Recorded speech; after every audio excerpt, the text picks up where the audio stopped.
So we've talked about two things right now. We've talked about what to do in undergrad, and we've talked about how to write your personal statement.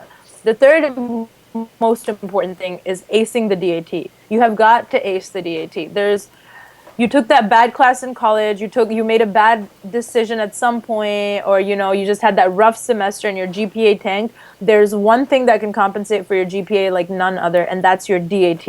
The DAT score, every point on the DAT score will compensate for zero point 0.2 on your GPA. So Yes. the difference between a 3.8 and a 3.6 is just the difference between a 22 and a 23 on the DAT. So Yeah, so let's go really deep into the DAT. I know that most people use the same materials that everyone is using. Most of the recommendations are use Chad's videos, or use Destroyers, use Achiever or Top Score. Nowadays people are using DAT Bootcamp, and some people get 17 and some people get 25, right? And I know, personally knowing you, that I know that you got a 25 in your DAT. Tell us a bit about what you did differently. What so have I you done? think Yeah. so you're right. So it's not just about the resources themselves, it's about how you use them. And this is where I'm talking about studying smart, not hard again. Um, I know people who studied for the DAT for a really long time, 3 months, 4 months. They stretched it over a long period of time. I was one of those people who compacted it into a month of intense studying. So it really does depend on knowing your style, your study style. So the most key thing over here, and your personal statement will help you realize this, and your years in college will help you realize this, is figure out how you study. If you're the kind of person who likes to take bite-sized amounts and do a little bit every day, then do that. Plan out a 3-month DAT study plan. If you're the kind of person who waits till the last minute and needs to cram, give yourself 3 weeks. If you need to change your date after the 3 weeks are up, you need to create that sense of urgency, do it. 3 days before the DAT, you're going to feel like you're not ready, but you've given it 100%, move your date a week out. At that point, don't nickel and dime it. This is the rest of your future on the line. So don't be like, oh, the $25. Don't even think about that. Find your motivation style and capitalize on that. So that's one thing I did. I did the condensed studying and actually moved my date a week ahead, because that created the sense like, oh my God, my DAT is in a week. I need to wing a 21, but do I want a 21 or do I want to go above and beyond? I want to be perfect. I want to be thoroughly prepared. So I got myself another week. And that last week or last 2 weeks that you buy yourself by getting an extension are the most productive, because now you know your weaknesses. Okay. So that's one thing I did. I figured out my study style and I planned a schedule based on that. And when did you figure out a study schedule? Was it done before DAT, or was it done before, like, let's say a semester, or when did you actually figure that out? Well, so I think you can figure it out at any point before the DAT. Most of us should try, going through college and being in this academic environment, we should try to know ourselves in that way and know how we study. So I knew that I like the stress, or I like the accountability that comes with a test. So I knew that for a year before I took the DAT. So, which is why I planned my DAT so it was a month before.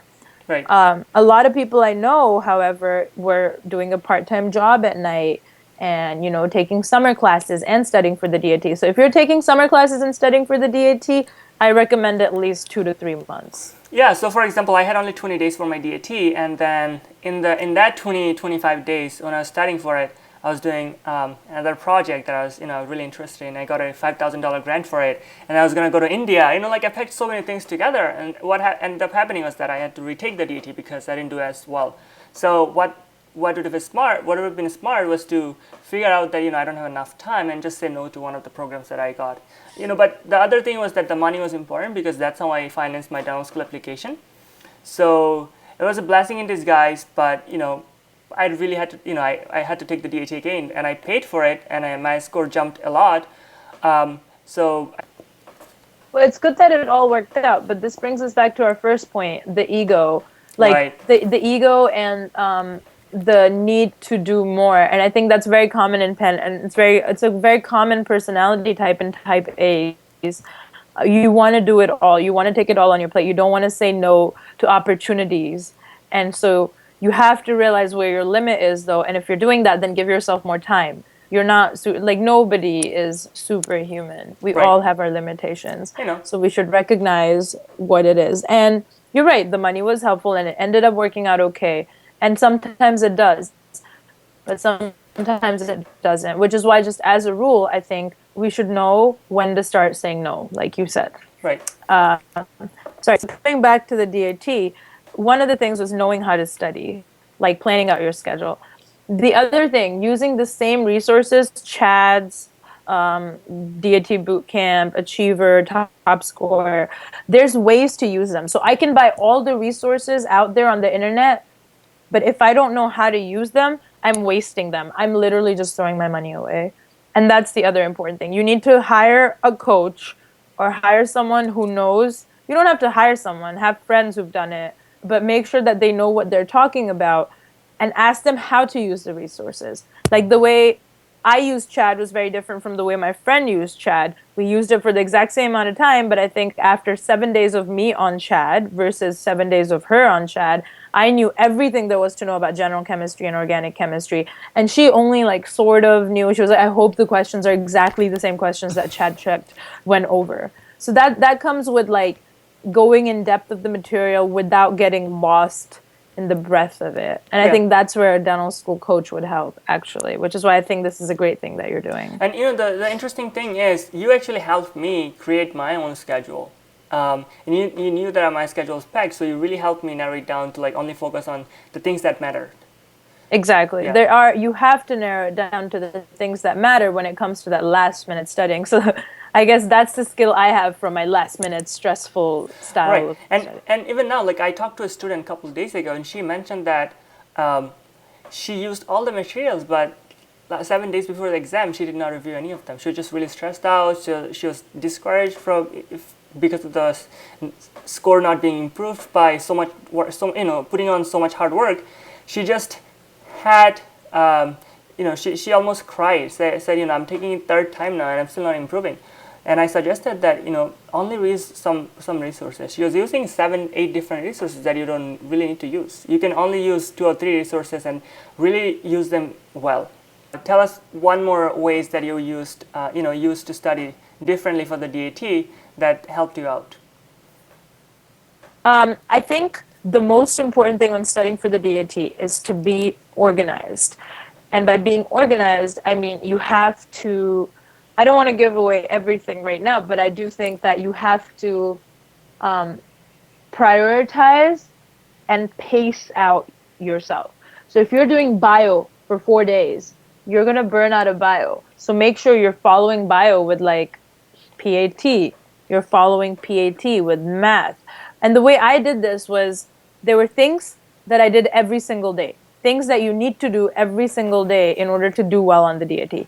You need to do math every single day. You need to do reading every single day. You need to look at a PAT spatial skill thing every single day. Not the same section. You don't have to do keyholes every day, but do keyholes one day, do hole punching another day, do pattern folding a third day. So pace yourself out every single day by doing English, quantitative reasoning, and PAT. Those are the 3 things that you will be doing every single day. On top of that, go through bio, gen chem, and organic chemistry. 4 days of bio, take a break from bio, give yourself a bite-sized amount. 4 days of gen chem, take a break from gen chem. 4 days of orgo, and cycle right back. Back to bio, back to gen chem, back to orgo, because that's how the cycles of memory work. You want to consolidate. You want to acquire new information. You want to consolidate that information. And the best way to consolidate is quizzes.